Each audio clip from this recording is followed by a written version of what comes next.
واتل عليهم نبأ إبراهيم إذ قال لأبيه وقومه ما تعبدون قالوا نعبد أصناما فنظل لها عاكفين قال هل يسمعونكم إذ تدعون أو ينفعونكم أو يضرون قالوا بل وجدنا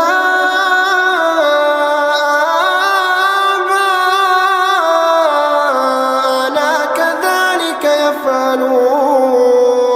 قال أفرأيتم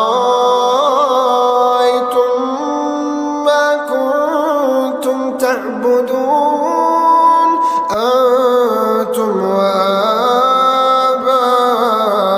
وآباؤكم الأقدمون فإنهم عدو لي إلا رب العالمين الذي خلقني فهو يهدين والذي هو يطعمني ويسقين وإذا مرضت فهو يشفين والذي يميتني ثم يحيين والذي أطمع أن يغفر لي خطيئتي يوم الدين رب هب لي حكما وألحقني بالصالحين واجعل لي لسان صدق في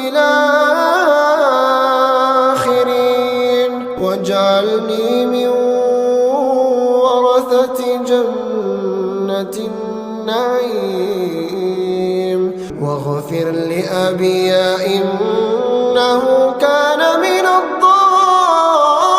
الضالين ولا تخزني يوم يبعثون يوم لا ينفع مال ولا بنون إلا من أتى الله بقلب سليم وأزلفت الجنة للمتقين